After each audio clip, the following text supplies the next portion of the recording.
Good morning, children. We are back again.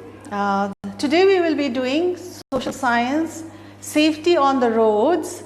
We'll be doing the exercises, okay? So I have given you the PDF file, but let me explain the exercises which we'll be doing today, okay? So the first one is fill in the blanks. Follow. When you're on the road, what should you follow? You should always follow the traffic rules, isn't it? For your own safety and that of others also. Then number 2, you have do not run or play. The word is play on the roads. It's not good to play on the roads, okay? The number 3 is cross the road only at the which sign? We should always cross the road at the zebra crossing. Don't cross roads anywhere. You have to always stand near the zebra crossing, and then at the zebra crossing, from there you cross the roads if you want to cross the road, okay? Then the number 4 one is give way. Like when you see some old people coming or small kids coming, walking your way, you should always give them way. Understood? Because they are old, you must let them pass first. You don't go forward first, okay?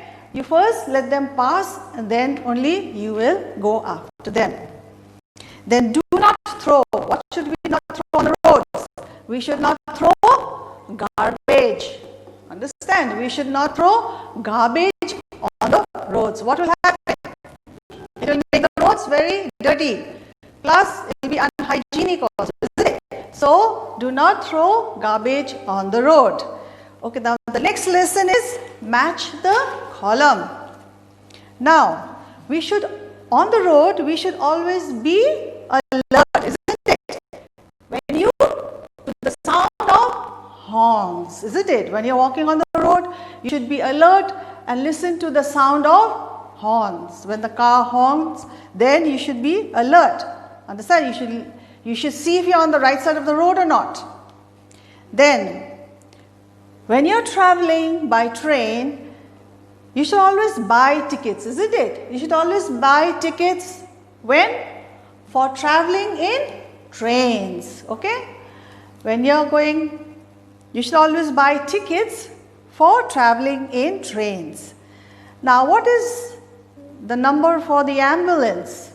It is 102, isn't it? So, 102 is the phone number of the ambulance. If you need an ambulance, you just dial 102, okay?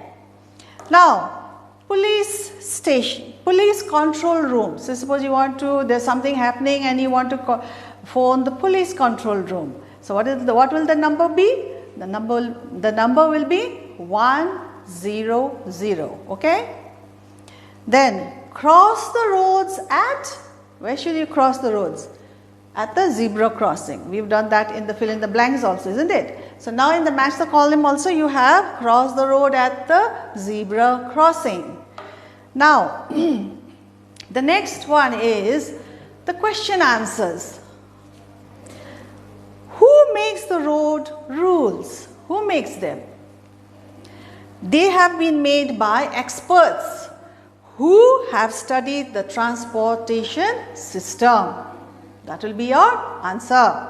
Number 2, how should you stand while waiting to board the bus? So suppose you are waiting for the bus to go to school. How should you stand? There's lots of children standing on the road, okay? So how should you stand when your bus comes to school? We should always stand in a queue, in a line.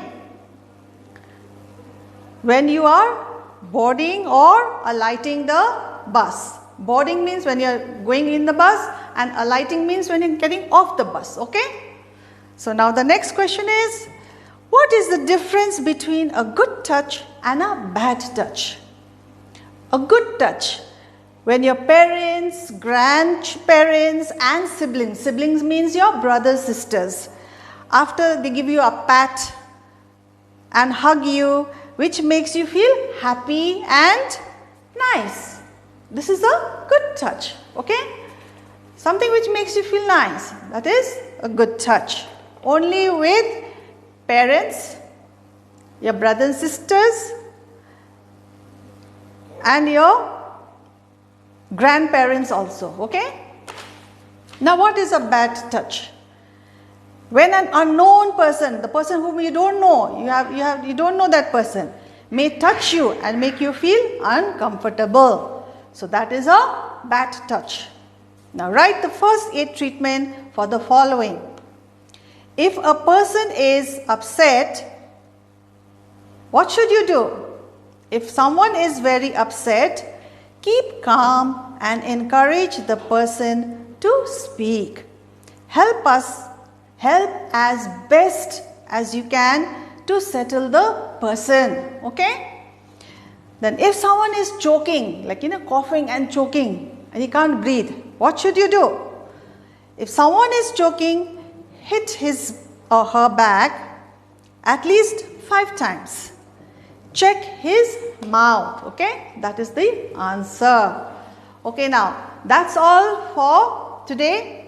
Up to question answers, I want all of you to please show me your work at my personal number. Most of you are not showing me your work. If you don't show me your work, you will not get marks for your work also. Understand? And please make sure when you do diagrams, drawings, anything which I give you, make sure you use colors also. You are not using colors. So make sure you use your colors for your diagrams and do all your exercises and please show it to me. If you don't show, then how will you understand the lesson, isn't it? So that's all for today. Have a nice day.